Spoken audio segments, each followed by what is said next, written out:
Ya, ya. Assalamualaikum warahmatullahi wabarakatuh. Waalaikumsalam. Alhamdulillah, salatu wassalamu ala rasulillah wa ala alihi wa sahbihi wa mawala amma ba'd. Para jamaah Zoom, pada kesempatan perdana ini kita akan mengisi malam kita, malam yang penuh barakah, dengan mengkaji salah satu kitab dari ulama-ulama Ahlus Sunnah wal Jamaah. Nah, salah satunya adalah kitab Riyadhus Shalihin yang ditulis oleh Imam An-Nawawi. Kitab Riyadhus Shalihin ini adalah kitab hadis yang sangat populer di kalangan masyarakat muslim, baik itu di dunia muslim ataupun khususnya di Indonesia, terutama di pesantren-pesantren di Indonesia. Bahkan tidak ada satupun pesantren tradisional yang berafiliasi dengan Nahdlatul Ulama yang tidak menggunakan kitab Riyadhus Shalihin ini. Bahkan di kampung-kampung di Jakarta, di masjid-masjid ataupun di musola-musola, kitab Riyadhus Shalihin ini dijadikan kitab yang layak dikaji, layak diberikan kepada masyarakat terkait dengan hadis-hadis yang disebutkan di dalam kitab Riyadhus Shalihin. Yang kedua, kitab hadis Riyadhus Shalihin ini adalah kitab yang memang penuh dengan keberkahan. Nah, indikator keberkahan ini yang pertama adalah kitab ini menyebar sampai saat ini di dunia muslim. Kenapa bisa menyebar seperti ini? Tentu tidak lepas dari biografi hidup penulisnya, Imam An-Nawawi. Kita tahu Imam Nawawi ini adalah imam yang di dalam masyarakat muslim, terutama mazhab Syafi'i, beliau dianggap sebagai syekhon. Kalau dalam hadis ini kita mengenal yang disebut dengan syekhon fil hadis itu adalah Imam Bukhari, Imam Muslim. Tapi kalau kita sebut syekhon fi madhab Syafi'i, maka kita menyebutnya Imam An-Nawawi dan Imam Rafi'i. Jadi kalau ada kata syekhon, dua orang syekh di dalam madhab Syafi'i, maka itu merujuk pada salah satunya kepada Imam Nawawi. Dan Imam Nawawi ini seperti yang kita pahami, beliau ini adabnya luar biasa pada saat ketika mengkaji ilmu.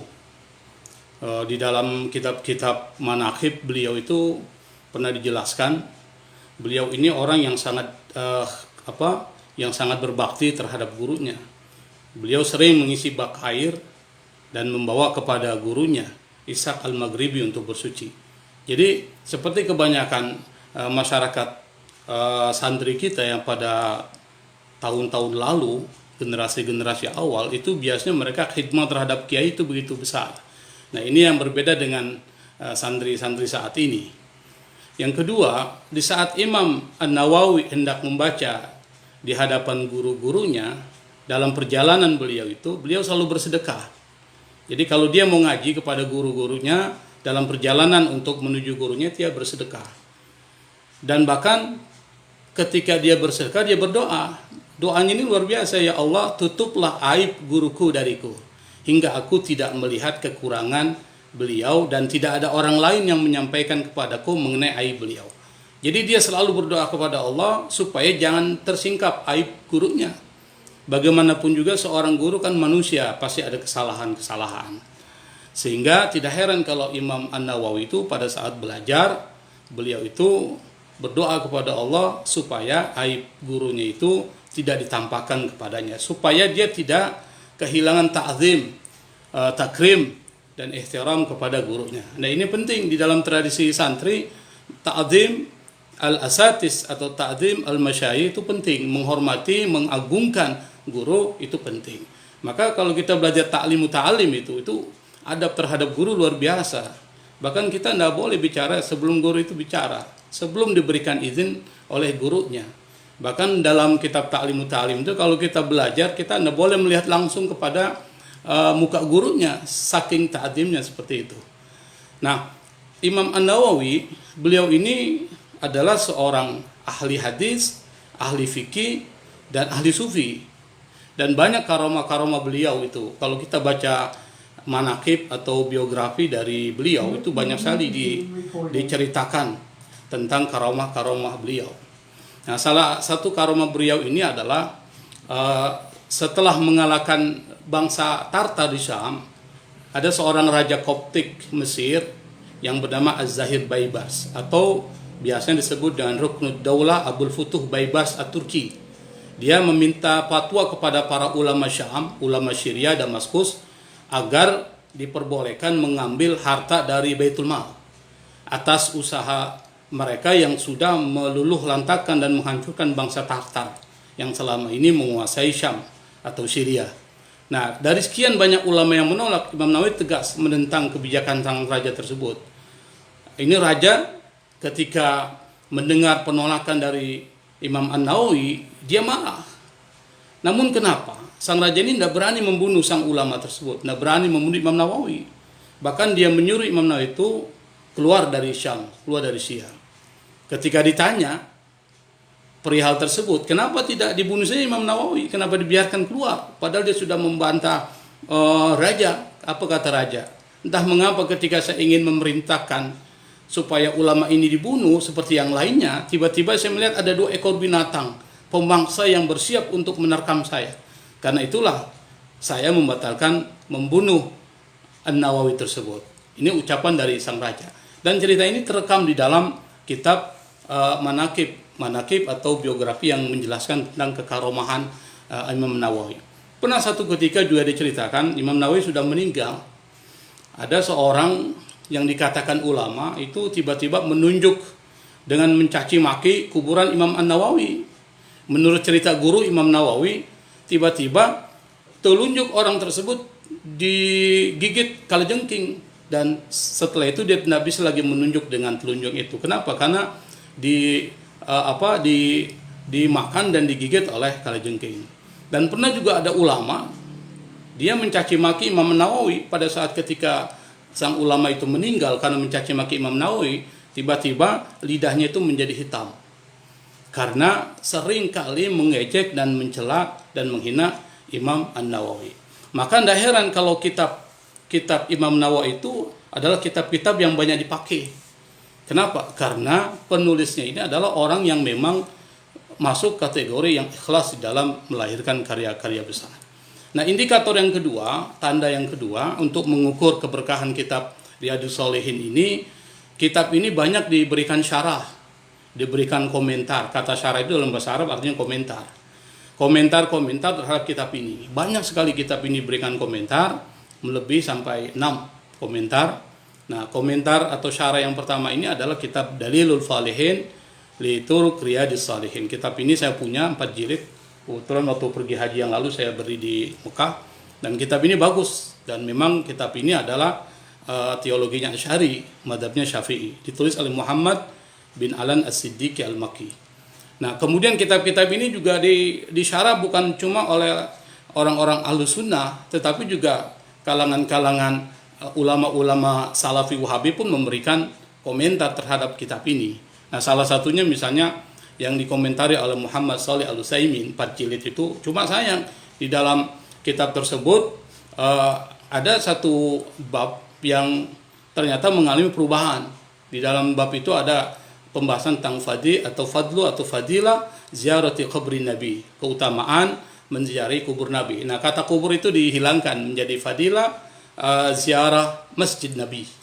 Nah, ini kan ada proses kecurangan di dalam menghilangkan teologi-teologi Asy'ari yang membolehkan menziarahi kubur Nabi, coba hilangkan.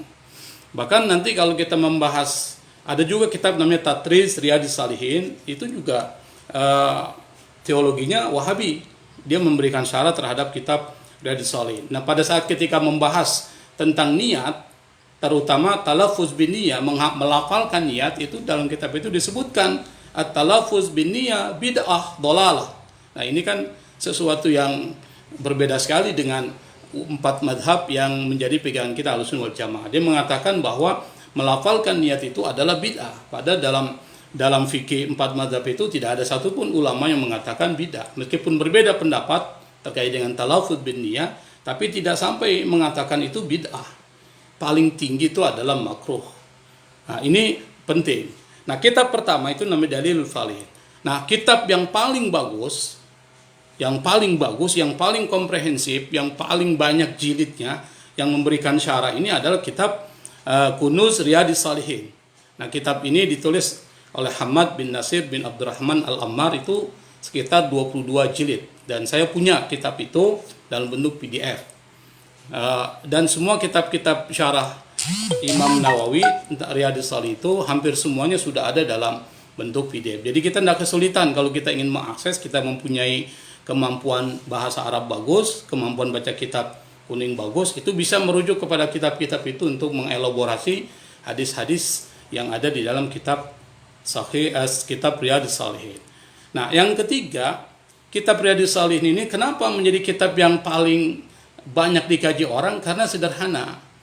Dan kita tidak perlu capek-capek merujuk kepada kitab-kitab aslinya terkait dengan hadis seperti Bukhari Muslim ketika bicara tentang kitab atau hadis-hadis sahih. Karena di dalam Riyadhis Shalihin, dan itu dikatakan sendiri oleh Imam Nawawi bahwa hadis-hadis yang tersebut di dalam kitab Riyadhis Shalihin itu adalah hadis-hadis sahih. Jadi kalau ditanya apakah ada hadis yang tidak sahih, maka kita menjawab tidak ada. Karena Imam Nawawi mengatakan hadis yang terdapat di dalam kitab Riyadhis Shalihin itu adalah hadis-hadis sahih. Nah, dari fakta-fakta ini, indikator-indikator ini, maka tidak heran kalau kitab Riyadhis Shalihin itu akan terus banyak dikaji dan dibaca, tentu akan banyak diamalkan oleh masyarakat muslim yang ada di dunia, termasuk yang ada di Indonesia. Dan kitab ini seperti yang dikatakan oleh Imam Nawawi, memilih hadis-hadis yang relevan itu tujuannya adalah untuk melakukan reformasi sosial dan spiritual. Ini yang perlu kita tekankan. Jadi hadis ini tidak berbicara tentang persoalan politik, tidak bicara tentang persoalan yang terkait dengan fikih, tapi lebih bagaimana hadis-hadis ini nanti membuat masyarakat muslim saat itu, yang kebetulan Imam Nawawi itu kan hidup pada zaman kekuasaan Sultan Baybars dari dinasti Mamluk. Akhirnya pada masa-masa akhir kemunduran Islam dinasti Abbasiyah. Dan dia hidup di situ, dan itu kita harus tahu bahwa pada saat akhir-akhir masa Abbasiyah itu persoalan moral, persoalan sosial itu begitu terlihat jelas. Ada dekadensi moral, ada dekadensi spiritual, degradasi moral yang itu membutuhkan bimbingan. Nah, salah satu penulisan kitab hadis ini adalah diorientasikan bagaimana masyarakat muslim itu bagus sosial dan spiritualnya. Maka kita lihat nanti dalam kitab-kitab itu hadis-hadisnya berbicara tentang ikhlas, sabar, taubat, dan lain sebagainya, tentang adab-adab. Nah, kitab ini juga itu menjadi pembuka mata tentang kehidupan dunia yang tidak kekal.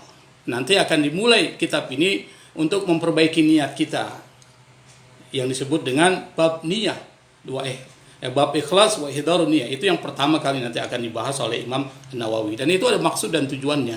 Dan kitab ini diselesaikan pada bulan Ramadan 6 tahun sebelum Imam Nawawi wafat. Jadi kitab ini selesai 6 tahun sebelum Imam Nawawi wafat.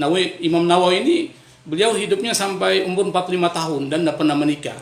Jadi hari-harinya itu hanya digunakan untuk dedikasi terhadap ilmu pengetahuan dan menulis. Dan Imam Nawawi memetik hasilnya, pahalanya sampai saat ini. Kenapa? Karena kitab-kitabnya itu dibaca, dan kitab-kitabnya itu memberikan pengaruh terhadap peningkatan spiritualitas umat Islam. Nah, ini sekedar biografi singkat terkait dengan Imam An-Nawawi. Nah, kita akan lanjut kepada, sebelum kita masuk kepada pembahasan pertama dari kitab Riyadhis Shalihin, kita juga perlu tahu bahwa bagaimana struktur kitab Riyadhis Shalihin, supaya kita nanti bisa menjelaskan kepada orang bahwa kitab ini penting dikaji, karena memang punya alasan-alasan. Yang alasan itu sangat logis, terutama dalam konteks masyarakat kita saat ini, itu perlu dikembangkan kembali. Tradisi mengaji kitab kuning ini, kalau di Jakarta itu tidak perlu dibilang, hampir setiap musola masjid itu ada kajian. Nah, kalau di Sulawesi Tengah, saya pikir jarang sekali masjid-masjid mengadakan kajian-kajian pengajian kitab. Maka apa yang dilakukan dan diinisiasi oleh NU, saya sambut dengan baik sekali. Karena inilah NU seharusnya berorientasi kepada khidmah jamiahnya ke sini, selain pengembangan ekonomi umat dan lain sebagainya, tapi juga harus mencoba mengorientasikan kepada kajian-kajian kitab kuning. Ini merupakan tradisi di dalam masyarakat NU. Nah, Imam Nawawi ketika menyusun kitab Riyadhus Shalihin itu ada dua sumber penting. Yang pertama adalah kitab Al-Jam'u Baina Shahihain, yang artinya itu adalah penggabungan di antara dua kitab Sahih Bukhari dan Sahih Muslim. Jadi rujukannya itu Sahih Bukhari, Sahih Muslim. Dan Sahih Bukhari dan Sahih Muslim dalam masyarakat Ahlussunnah wal Jamaah Aswaja itu kitab yang paling muktabar terkait dengan koleksi hadis. Kenapa Sahih Bukhari lebih tinggi dari Sahih Muslim? Itu terkait dengan persoalan metode verifikasi hadis yang dilakukan oleh kedua imam ini yang berbeda. Kalau Imam Bukhari itu mensyaratkan pada saat ketika meriwayatkan hadis antara perawi hadis dengan perawi lain itu, selain sanadnya bersambung, juga dia al-mu'asarah, harus satu masa, jadi harus ketemu, talaki. Dan sementara Imam Muslim itu tidak harus ketemu, yang penting mu'asarah, yang kedua bersambung, tidak harus ketemu. Nah, ini perbedaannya, sehingga kita bisa mengatakan Sahih Bukhari itu lebih tinggi terkait dengan metode verifikasi hadis ketimbang Imam Muslim. Dan tetapi kedua hadis ini atau kedua koleksi hadis ini itu menjadi rujukan utama di dalam kitab Riyadhus Shalihin. Yang kedua, di dalam kaitan dengan persoalan kalimat-kalimat yang asing, al-kalimat al-gharibah, itu Imam Nawawi bersandar pada kitab At-Targhib wa Tarhib. Maka nanti kita akan lihat bahwa kitab-kitab atau hadis-hadis yang dikumpulkan oleh Imam Nawawi di dalam Riyadhus Shalihin itu hampir bagian besar itu bicara tentang At-Targhib wa Tarhib.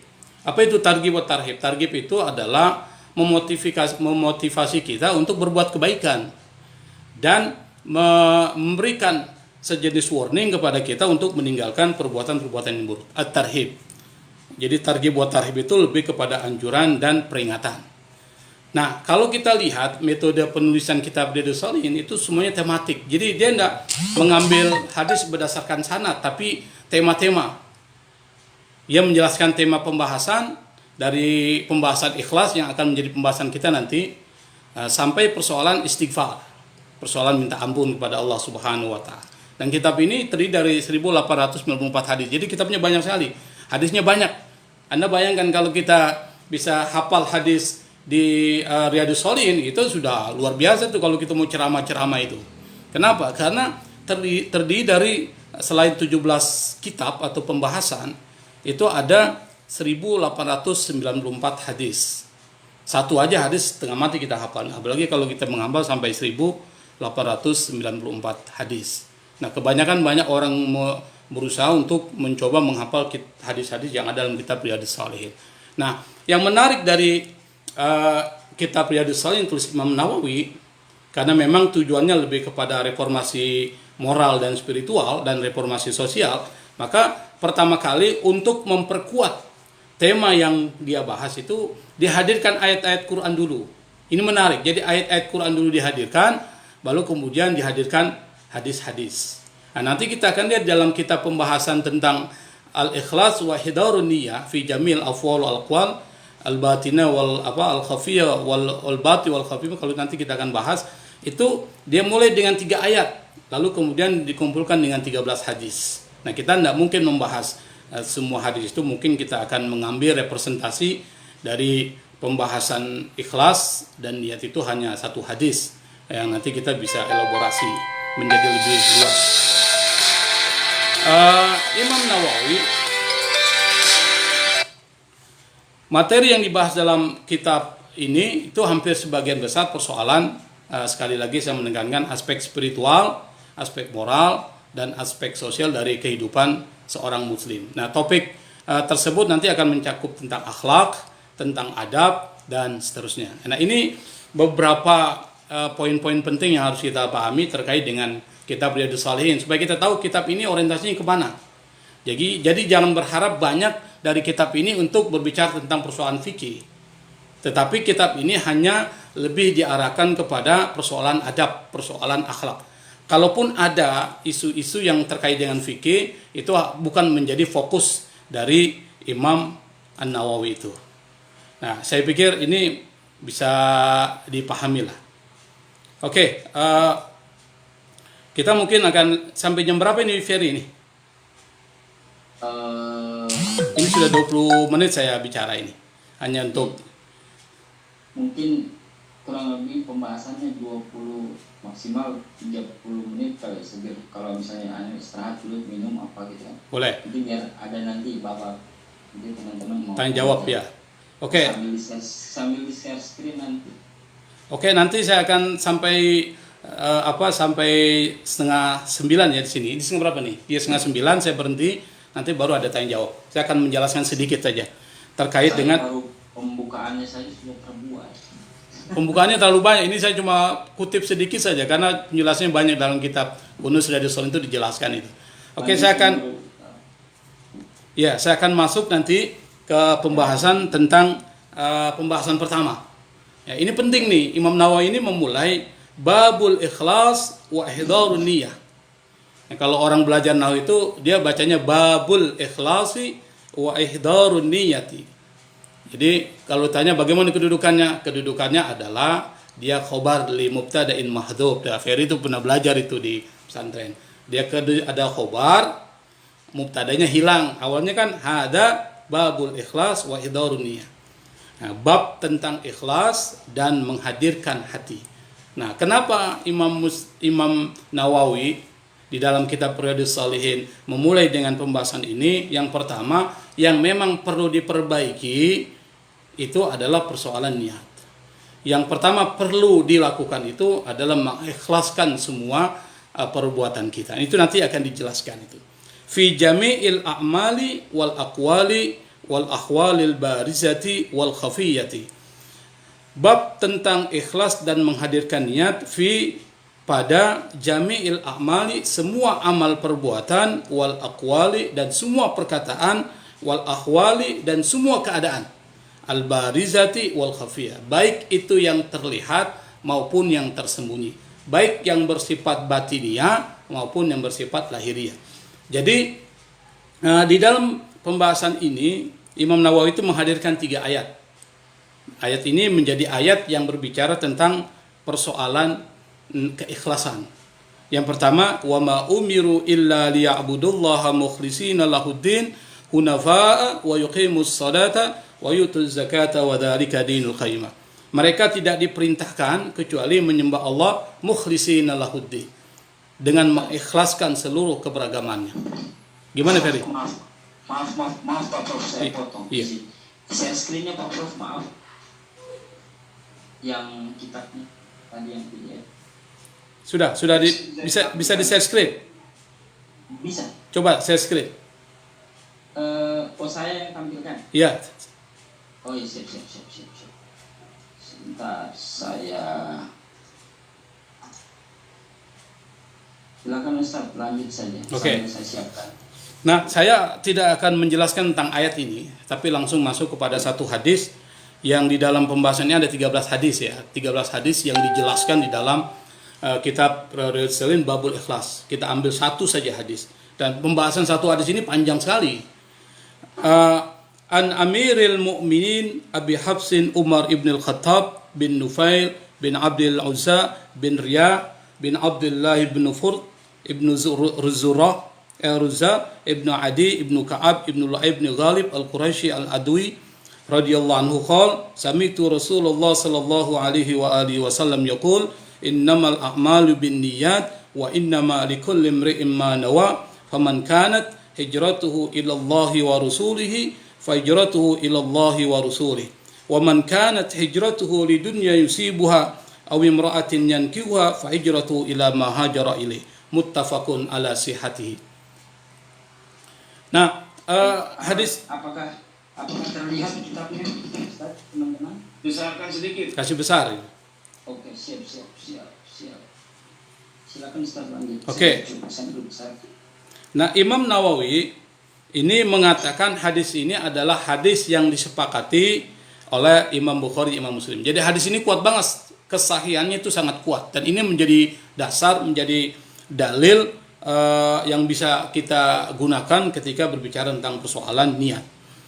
Dan hadis ini diriwayatkan oleh 57% itu di plusnya. di sini di plus itu. Plus yang mana? Di atas. Kan ada tuh di atas.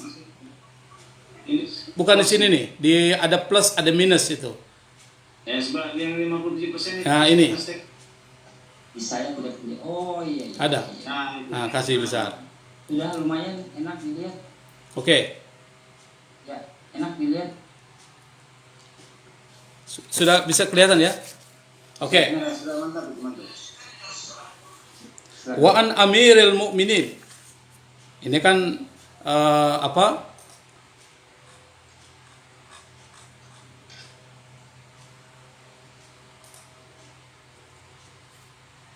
Suara saya tidak terdengar, kedengar enggak? Kedengaran, Ustaz? Oke.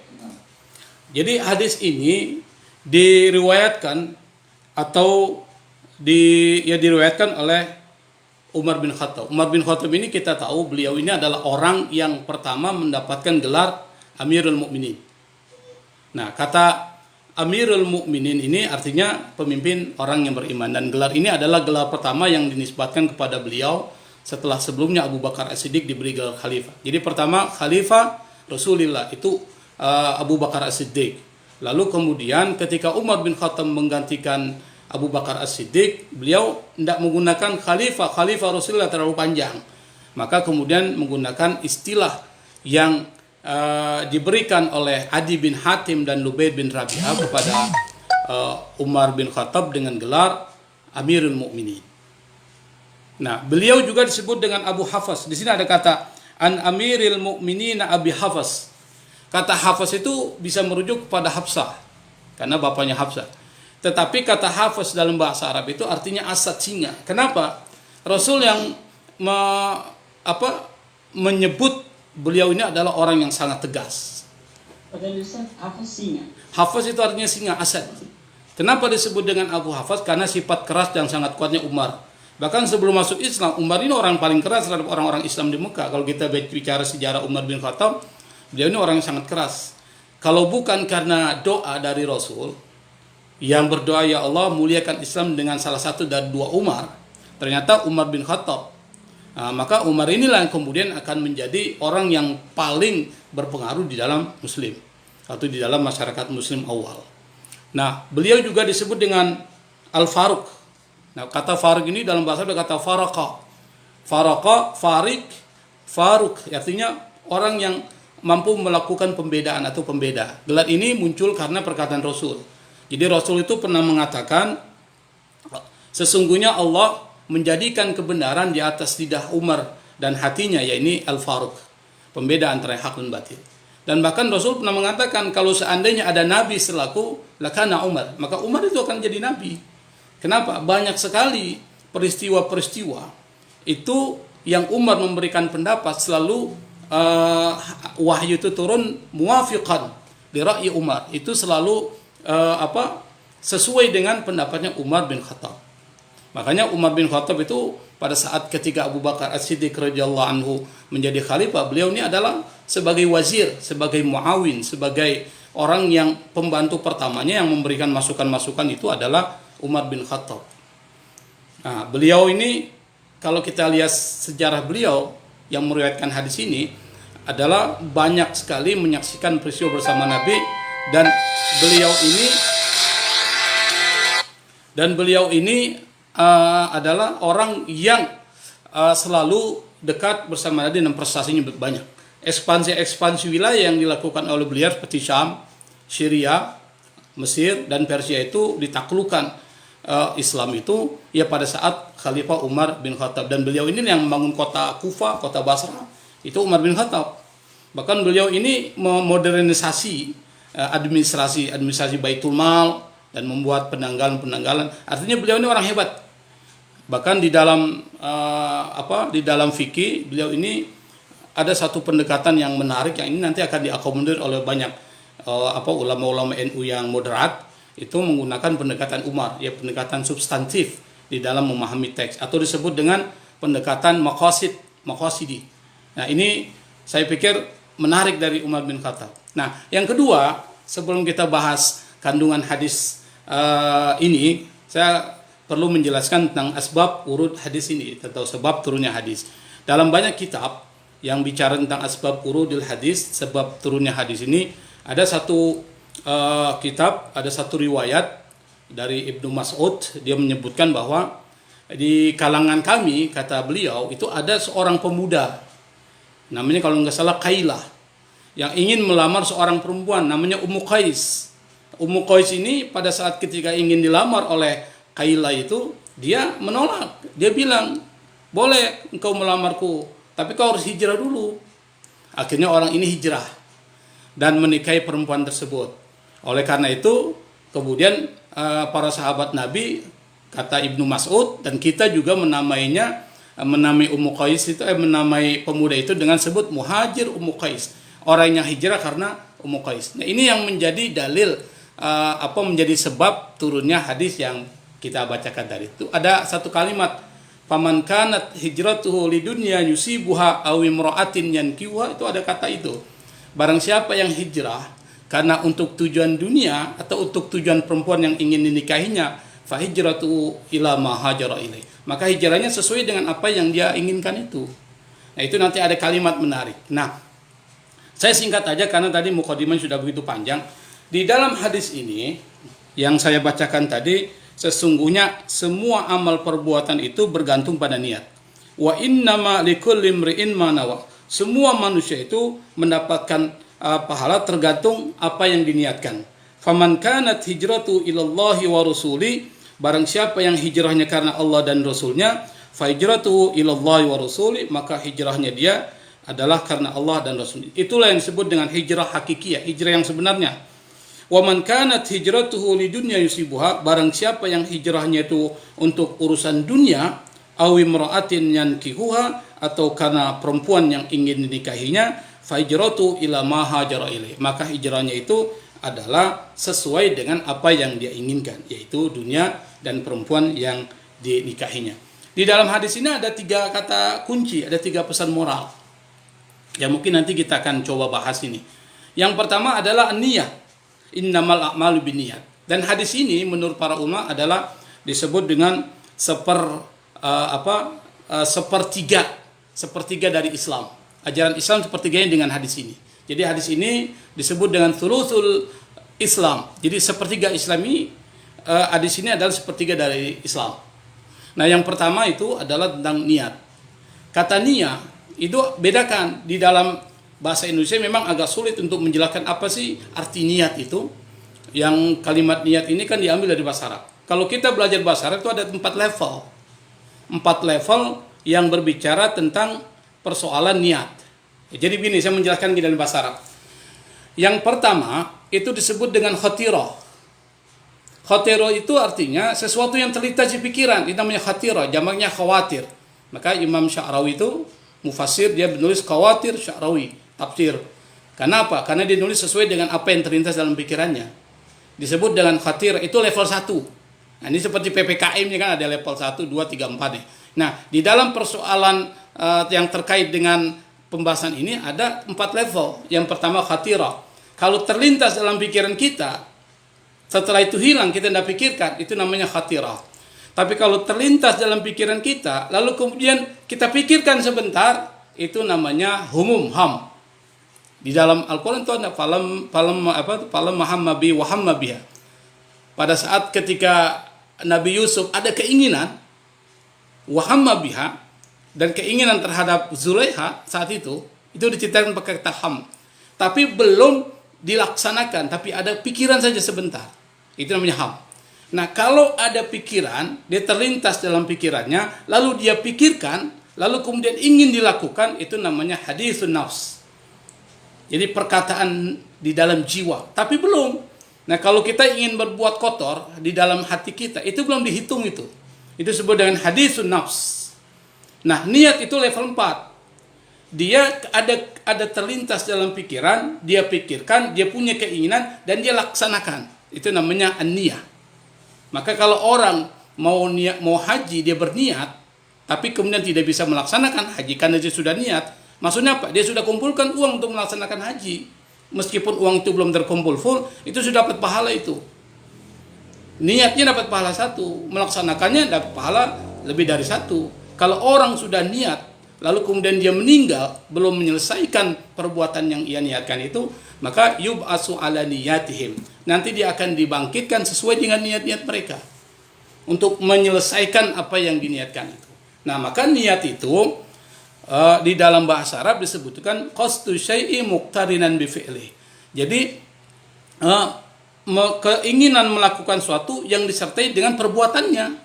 Coba kita misalnya pada saat ketika kita ingin melaksanakan sholat itu kan kita niat, maka setelah kita niat, kita angkat tangan kita lalu kita niat itu sudah melaksanakan sholat disertai dengan perbuatan. Nah, kalau dalam cuma keinginan saja tapi belum diiringi dan disertai dengan perbuatan, itu belum masuk kategori niat. Nah, ini yang perlu dipahami. Kebanyakan orang itu dia bilang sudah niat aja. Niat itu tidak seperti itu, dia harus disertai dengan perbuatan. Nah, para ulama ini mengatakan niat ini labudda. Ini ada satu syarah dalam kitab Riyadhus Shalihin namanya Nuzhatul Muttaqin yang ditulis oleh Mustafa Al-Khin. Dia mengatakan ittafaqal ulama'u ala anna niyyata fil a'mali la budda minha liyatarattaba thawabu ala fi'liha. Ini dijelaskan oleh Said Mustafa Al-Khin dan kawan-kawan dalam kitab Nuzhatul Muttaqin Riyadhus Shalihin. Dia mengatakan para ulama sepakat bahwa niat dalam melakukan perbuatan itu harus ada. Kenapa? Liyatarattaba thawabu ala fi'liha, agar dapat pahala. Walakinnahum fassalul qawla fi ja'liha syartan li sihatil amal. Tapi mereka kemudian merinci pendapat tentang apakah niat itu sebagai syarat untuk sahnya perbuatan atau bukan. Nah, di situ terjadi perbedaan pendapat kalangan ulama mazhab. Di sini disebutkan fasyafi'iyatu qalu innaha syartun fil wasail kal wudu wal maqasid kasalah. Kata Imam mazhab Syafi'i mengatakan, mazhab kita orang-orang NU mengatakan bahwa niat itu syarat baik dalam persoalan wasilah seperti wudu atau dalam persoalan tujuan seperti sholat. Ini kalau kita tanya kenapa wudu itu menjadi wajib, jawabannya adalah karena wudu itu adalah wasilah untuk sholat. Sholat itu adalah wajib, maka wudu menjadi wajib. Lil wasail hukmul maqasid. Kalau dalam kaidah fikih itu ada kalimat begitu. Setiap wasilah itu sama kedudukannya dengan maqasid. Maqasid maksudnya tujuan. Sholat itu wajib, maka wudu itu menjadi wajib. Nah, karena wudu itu wajib, sesuatu yang penting dan sholat itu adalah tujuan dan itu penting, maka niat itu harus ada di dalam wudu dan juga di dalam sholat. Maka dalam wudu kalau kita ingin melaksanakan wudu harus niat. Di mana niat? Tempatnya di hati. Nah, lalu kemudian dilafazkan. Nawaitul wudu misalnya lis shalah, atau nawaitul wudu lillahi ta'ala, atau nawaitul tahar, atau nawaitul raf'al hadasil asghar dan seterusnya. Itu tergantung. Nah, tempatnya di hati dan itu harus ada niat. Nah, tetapi mazhab Hanafi mengatakan niat itu hanya syartun fil maqasid la fil wasail. Kalau di sholat iya, tapi dari wudu tidak perlu. Itu kata mazhab Hanafi. Jadi ada perbedaan pendapat. Nah, tempatnya niat itu di hati. Jadi kalau kita sudah niatkan dalam hati ya sudah selesai. Kalau kita sudah niatkan di dalam hati maka kita dianggap sudah selesai itu. Tetapi mazhab Syafi'i mengatakan sunnah kalau dilafalkan. Maka kalau kita sholat itu selalu kita mengatakan usolli fardhu dhuhri, kalau sholat zuhur itu kita ucapkan. Itu dalam mazhab Syafi'i adalah sunnah. Sunnah itu maksudnya apa? Kalau kita kerjakan dapat pahala, ditinggalkan tidak apa-apa. Tapi niat wajib. Nah, talaffuz niat itu bukan niat, tapi melafalkan niat yang ada dalam hati kita, kita ucapkan, itu namanya talaffuz dan hukumnya sunnah. Tapi niatnya wajib. Tapi mazhab Maliki mengatakan talaffuz bin niyat makruh. Melafalkan niat itu adalah makruh. Niatnya wajib, semua ulama sepakat. Tapi melafalkan niat kata mazhab Maliki hukumnya adalah makruh. Nah, apa sih fungsi niat? Fungsi niat itu dalam fikih adalah untuk membedakan mana yang menjadi kebiasaan, mana yang menjadi ibadah. Misalnya kita mandi, kalau mandi itu bisa dapat pahala, bisa tidak dapat apa-apa. Kalau kita mandi niatnya adalah untuk cuma nyari segar aja, tabarrut, atau nyari segar aja supaya segar, itu nggak dapat pahala. Tapi kalau kita mandi tujuannya adalah untuk melaksanakan sholat Jumat atau melaksanakan sholat untuk kepentingan ibadah, maka itu dapat pahala. Sama kita dengan iktikaf. Saya biasanya kalau iktikaf, saya niatnya bukan nawaitul iktikaf, tapi saya baca nazartul iktikaf.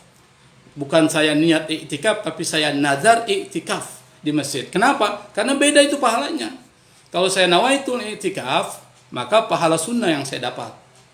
Tapi kalau saya nadartul i'tikaf fi hadzal majlisi ma dumtu fi, saya nadar i'tikaf di dalam masjid ini, selama berada dalam masjid ini, saya dapat pahala wajib.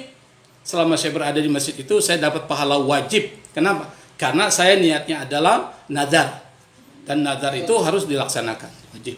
Maaf Ustaz, tadi tolong ulangi niatnya yang tadi, yang i'tikaf nazar itu. Nazartul i'tikafa fi hadzal masjidi ma dumtu fi. Jadi beda, cuma ganti nawa itu dengan nazar itu saja. Oke.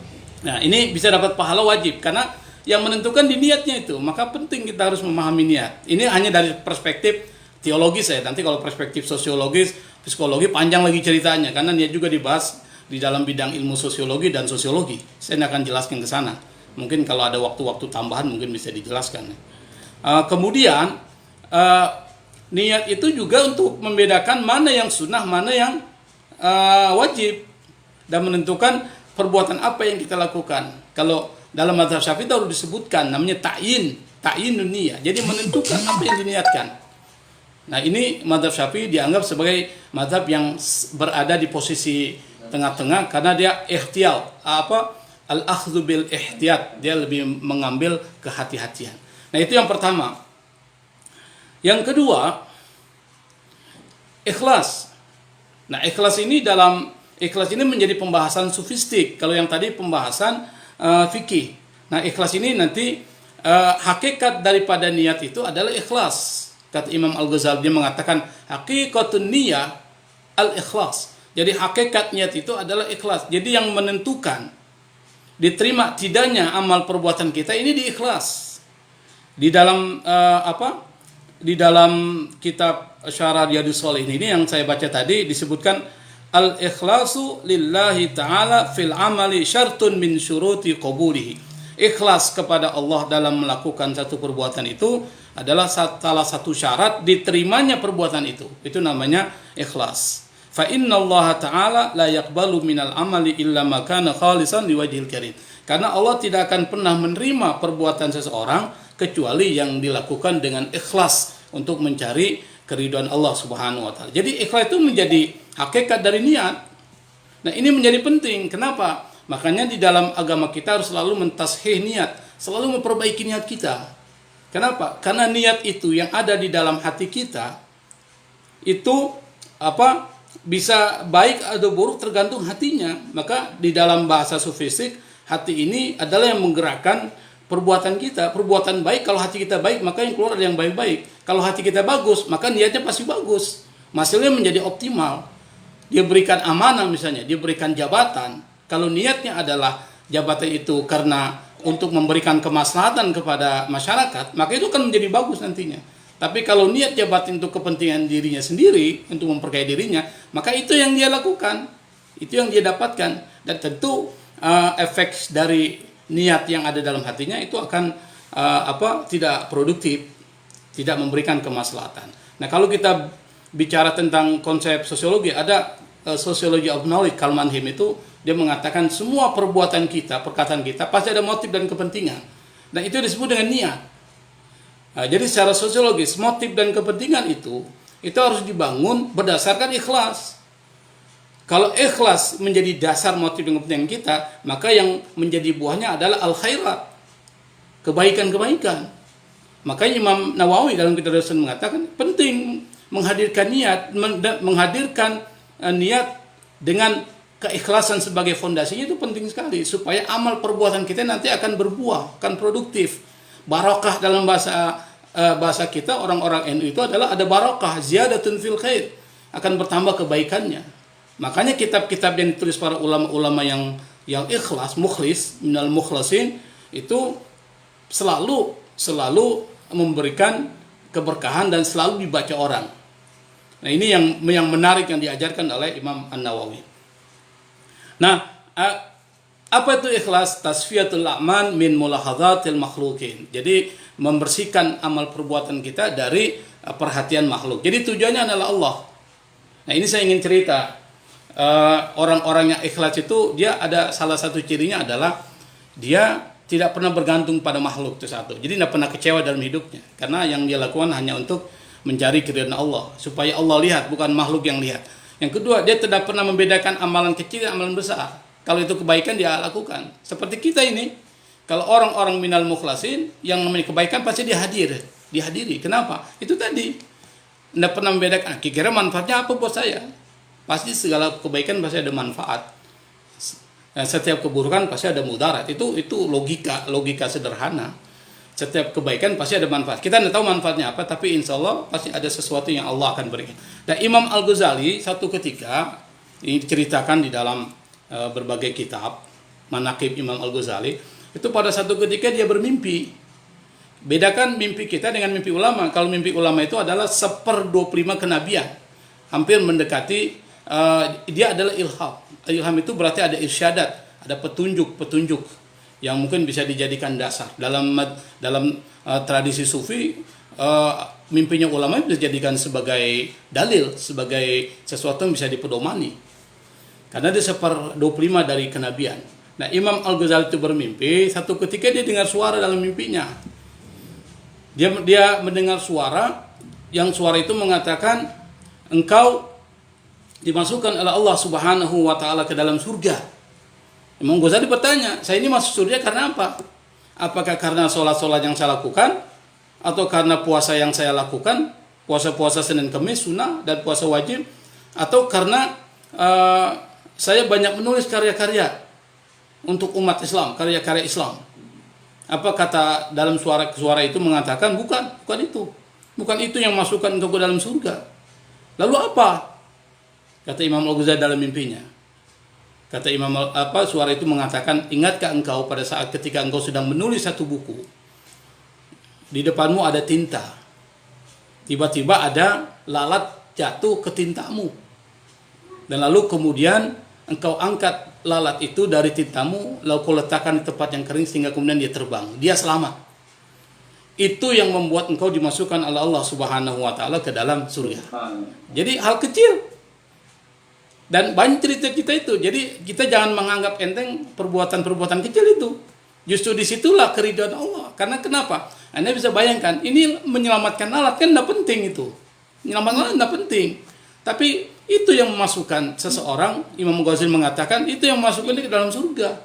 Hal yang penting. Kenapa? Karena kemungkinan besar hal-hal yang tidak penting itu pasti tidak banyak dilakukan orang.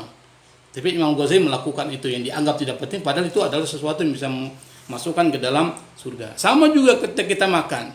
Mungkin ada yang terakhir itu, sisa nasi kita. Mungkin itu yang barokah, yang bisa masukkan kita ke dalam surga, yang bisa memberikan sesuatu yang kita tidak tahu. Nah, hal-hal yang kecil itulah dalam tradisi masyarakat kita itu kita laksanakan. Selama itu kebaikan, mari kita lakukan. Nah, yang ketiga, konsep penting hijrah. Hijrah ini punya dimensi historis, psikologis, dan sosiologis. Nah, dimensi historisnya adalah pernah dilakukan Nabi, dan itu menjadi satu petunjuk, dan hampir sebagian besar sahabat itu mengikuti apa yang dikatakan Nabi, berhijrah. Kenapa? Ada progres, ada dinamika. Orang yang hijrah pasti ada sesuatu perubahan. Orang yang dari sini, orang-orang asli sini, ketika dia berada di Jakarta, itu dia akan menjadi orang sukses. Kenapa? Karena ada tantangan-tantangan yang dia tidak dapati di daerahnya sendiri. Mungkin kalau di daerahnya dia nyaman kan, mau makan tidak ada nasi, dia bisa ke rumah keluarganya. Jadi dia tantang, tapi pada saat ketika mereka berada di tempat perantauan, dia berpikir bagaimana caranya saya bisa makan. Itu yang membuat dia kemudian menjadi lebih progresif, ada lebih aktif, dan itu adalah positif. Jadi hijrah itu penting. Nah, hijrah yang dimaksud di sini selain sudah tidak ada lagi bahasa hijrah makani, tapi hijrah lebih bersifat kepada bagaimana kita mengubah konsep kita dari konsep yang berorientasi kepada secular oriented konsep, jadi konsep yang berorientasi pada dunia, tapi menjadi Allah oriented konsep, jadi konsep yang berorientasi kepada Allah. Jadi semuanya itu disetting hanya karena Allah. Itu yang kita inginkan. Jadi apapun yang kita lakukan, kita harus melakukan perubahan setiap saat. Perubahan lebih baik, dan dasarnya adalah ikhlas. Kalau dasarnya ikhlas, pasti perubahan maksimal yang bisa kita dapati. Nah, ini poin-poin penting saja yang sebenarnya masih banyak itu dibahas dalam kitab Kunuz Sholihin, Sarah Riyadus Sholihin, Kunuz Riyadus Sholihin. Saya punya kitabnya itu, dia membahas panjang lebar itu. Sampai berapa halaman hanya membahas satu hadis ini. Saya pikir itu karena waktu kita tidak banyak. Nah, mungkin kita bisa elaborasi dalam diskusi atau tanya jawab sesuai dengan arahan nanti dari host. Terima kasih. Wallahul musta'an, wallahul muwaffiq ila aqwamit thoriq, wal afwa minkum. Assalamualaikum warahmatullahi wabarakatuh.